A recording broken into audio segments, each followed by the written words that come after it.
Welcome everyone to the Yo Bro Gaming and Reviews, and I'm Zach, and I'm here to do my review for NXT for the date of February 10th, 2016. Yes, this is a day late being uploaded. I apologize for that. I apologize for missing the last 2 weeks for NXT. It's been really busy with the channel and work and other things in life. With Wayne having a baby, I've had to take the load of most of the videos and everything, so things have, it's been tough. So I'd like to, off top, before I get into this review, I would like to apologize for missing NXT and still trying to get everything else in and having to take notes. I have a notebook. I've got a notebook over there. It's been super busy. So, I'm going to go ahead and do this review. I will not, barring death or injury, will not miss another NXT. I've also been battling what could be a cold. So I'm getting a drink. So, this is, like I just said, this is your review for NXT for February 10th, 2016. And they made a big deal about it. This was their first time ever at the University of Central Florida, the CFE Arena. I'll get it right. It's unedited. They started off the show with a package about the Bayley Carmella match, which was going to be your main event. And real quick, I have seen the last 2 weeks. I just haven't been able to do any reviews. Been great shows. That is my basic review for the last 2 weeks. Awesome shows. Anyways, Bayley Carmella package. It was nice. It was basic. 2 women who want to be the champion. That's good. I like that. It's straight and it's to the point. I never thought that a simple package about a match like this on what is supposed to be considered the training roster would be so much better than a package or match even, as far as that goes, on the main roster. So, anyways, so the first match was Baron Corbin against Johnny Gargano, and I've only seen Johnny Gargano a few times. He's actually pretty good. But this match, I'm just gonna be honest with you, it was mainly a Baron Corbin match. There was a couple points during it where Gargano had some good stuff. There was the suicide dive through the ropes. Am I even allowed to call it a suicide dive anymore? I don't care. I'm going to anyways. The super kick that he gave to Corbin sounded stiff. But otherwise, it was basically Baron Corbin. A lot of big moves. They put in this match, they talked about how Corbin was feeling upset because he was the guy who tapped out a few weeks ago in the triple threat match. And the controversy behind that with him being in both submission holds and how he felt that he should be a part of that triple threat match. And look, I like Baron Corbin. Him as a wrestler, his character could probably use a little bit of work. But for the most part, he's par with what you would want for a guy his size. And I do think he should have been involved. Maybe they got something else planned for him. Eventually, I think by this summer, he'll be an NXT champion if he's not brought up to the main roster. But he hit the end of days on Gargano after doing a deep 6, and he got the win. Like I said, this match was basically freaking Corbin. He pretty much owned Gargano for the majority of the match. Then they showed, since they were on the subject, they showed 2 weeks ago when Corbin tapped out to both Samoa Joe. Wow, I'm sorry, have I developed a stuttering issue? It feels like that sometimes. And that, my throat's dry. I better take another drink. Wet my whistle up a little bit. But they showed when Baron Corbin was tapping out a couple weeks ago to Samoa Joe with the crossface and the sharpshooter by Sami Zayn. And Then they went ahead and had the interview with Sami Zayn. Basically what he said is the match was a disappointment because he's really looking forward to being the two-time NXT, and that he doesn't really know how next week's match is going to go between him and Joe for the number one contendership, but he doesn't fault Regal on his decision, and that he's looking forward to it. Sami Zayn is good at talking. I like his interviews. I would like to see a little bit more of a mean streak out of Sami Zayn. That's what I see, as I see a meaner guy.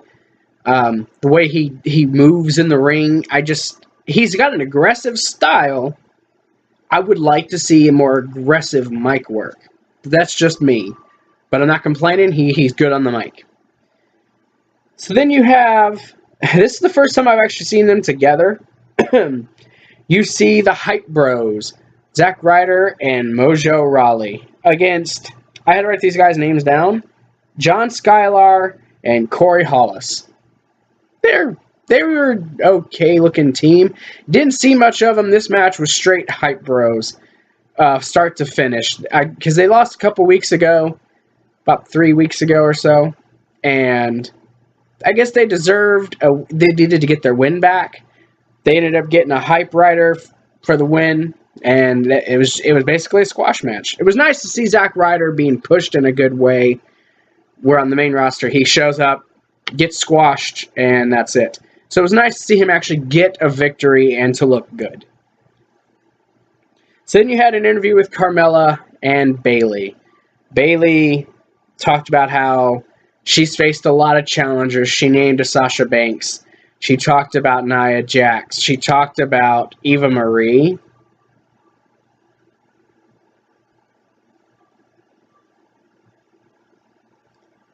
But then she went on to say how Carmella earned this victory, but she's not ready to give up the title. And then Carmella talked about how Bayley's been a great champion and how she's blessed to have this one opportunity and how she's not sure she'll ever get another opportunity. She's going to fight as hard as she can. They shook hands and said, "May the best woman win." I like this interview. It was short, simple, and to the point. However, 2 gripes. 1, why in the world would you put Eva Marie's name in Best Challengers list? Yes, Eva Marie, I know she's been working on it. She's gotten better, but she's still sloppy, still not worthy of what you would say is a good challenger. Just my opinion. Hey, maybe a girl watching this or maybe another guy watching this will say, you know what, Zach? You're stupid. You don't know what you're talking about. Eva Marie is a great wrestler. And if that's how you feel, great. You get something out of her. I don't. So, hit the like button. Anyways, so then you get a match with Alexa Bliss, who's got Blake Murphy in her corner against Cameron. Speaking of great women wrestlers. I was watching this match, and I've never really been on the Cameron bandwagon. When she was a Funkadactyl, it was alright. She danced good. That whole thing was cool. Sort of, when that happened, kinda, I don't know.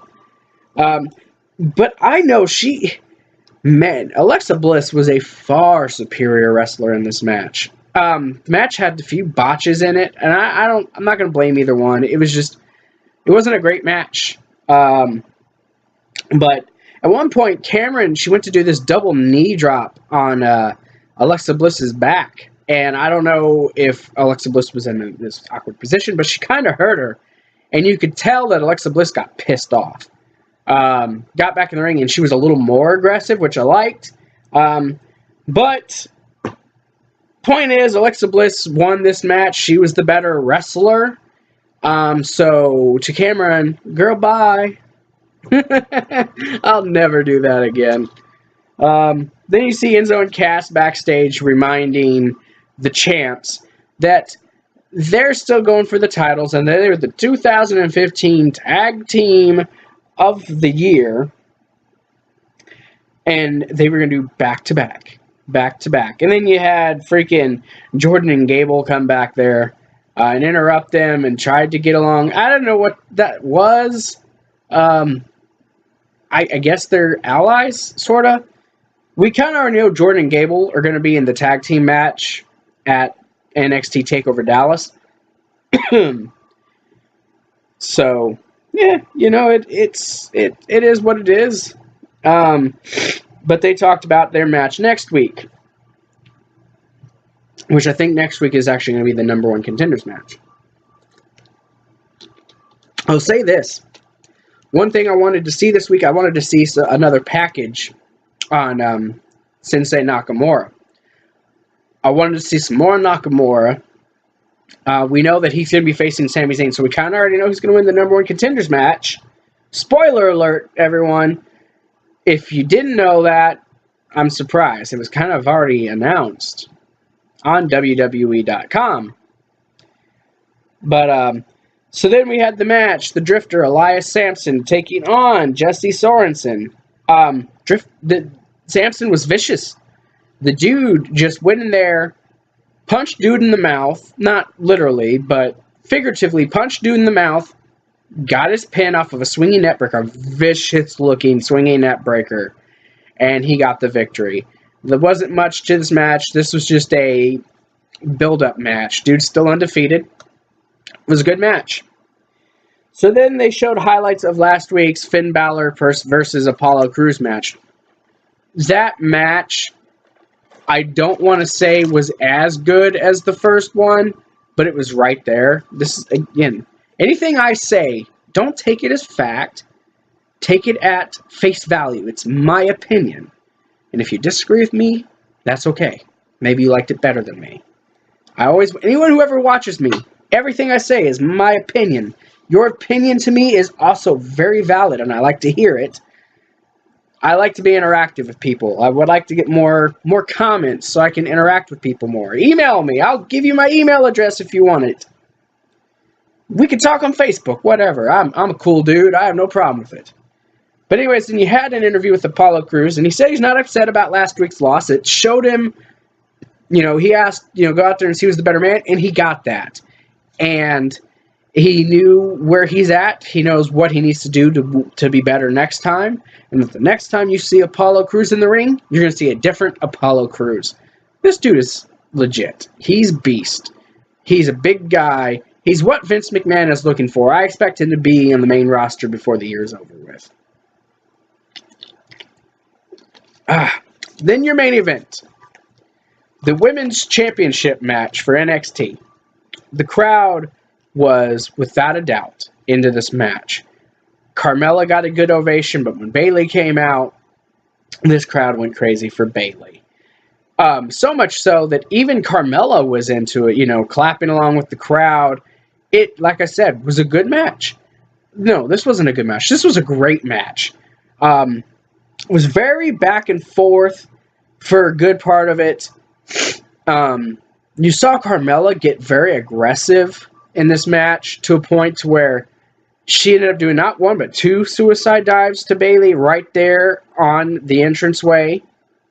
Like I said, I loved this match. I was thoroughly entertained with it. There was not a point in this match where I was going like, what's, man. There was a point where Bayley was going up to the top rope and she kind of got knocked off. I don't know if it was accidental, but she took a nasty fall. But she got back up. There at the end of the match, they ended up just exchanging pinfalls, rolls, and stuff like that. And Bayley ended up getting the pinfall, got the win. Of course, they shook hands at the end of the match, hugged, because Bayley's a hugger. I loved this freaking match. I wish that the main roster looked more like this, not with just Becky Lynch and Sasha and Charlotte, and occasionally when you get a Paige and Natalya in there. I wish the entire the entire main roster, I wish the entire main roster's women wrestled like the women have down in NXT, with Bayley leading that charge. But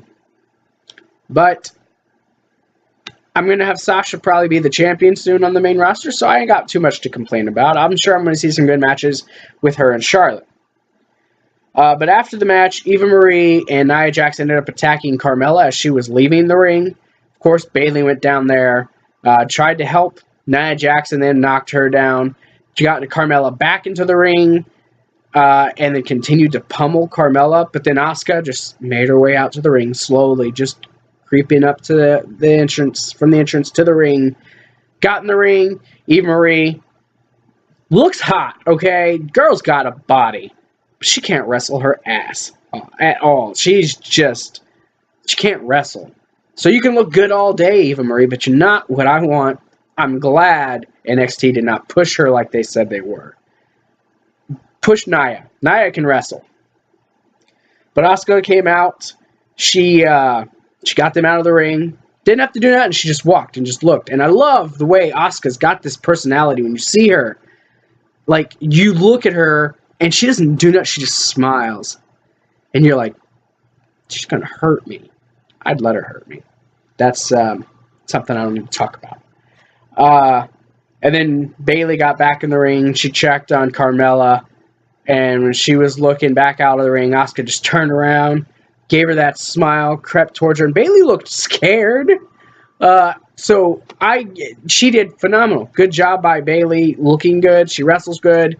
She could probably work on her promos a little bit better. She still comes off a little scripted, but I think with time she'll get better at that.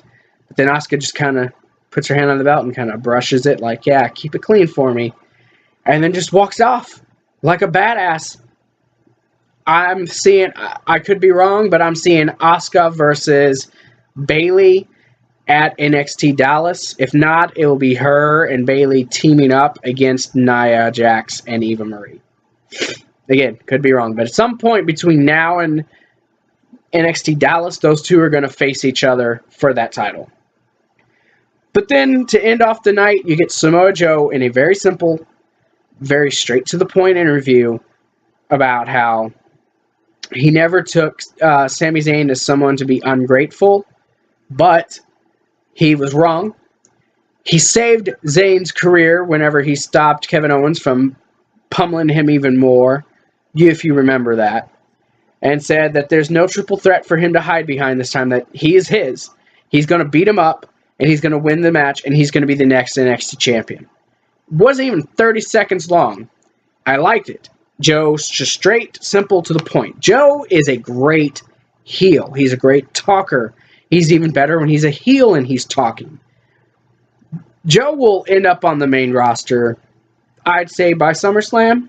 If he doesn't win the championship by SummerSlam, he will be main roster. Him or Finn will be. That's being reported on dirt sheets that one or both will be on the main roster. Finn Balor's hurt, so I don't actually know what they're going to do.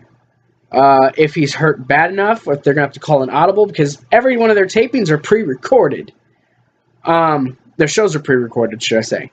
So I don't know how that's going to work, but we'll see. Hopefully, whatever it is that's wrong with Finn, I know he hurt his leg. Hopefully it's nothing serious, and he's able to wrestle once we get to NXT Dallas and defend the title and have a great match with Joe again, because Joe's going to win the number one contenders match next week. So I'm looking forward to that. I can't wait to call that match and to watch it and to review that match, if just that match. I'm extremely ready to see that. So, sorry, as you can tell, I still got that cold, so I apologize for that. But real quick, before I go any further, here's a reminder. This coming Saturday is the first part of a 10-part series called the Road to WrestleMania series, where I will talk about and review my top 10 favorite WrestleManias. It's something I've been working really hard on. I've already got my list together. I've already started working on my reviews. I'm extremely ready for these reviews. I hope you all will watch it. I hope you all will enjoy them. Like I said, video number 1 comes up on this Saturday. Look for that. I'm going to try it up as early as I can. So, thank you all for watching. This was my review of NXT. If you liked this video, hit that like button. You can subscribe to our channel. Follow us on our social media. That is down in the description. You'll find anything you need down there. Leave your comments. Let me know what you thought. And I'll see you guys all in our next video. Peace out. So Bayley starts off shoulders, standing, grabbing, with a sit up, then we saw it finish on the road, where we thought maybe, I guess, the stand came back, so we really hard shots. But we had a lot of other good, old, interest, and loss, it's not until the day.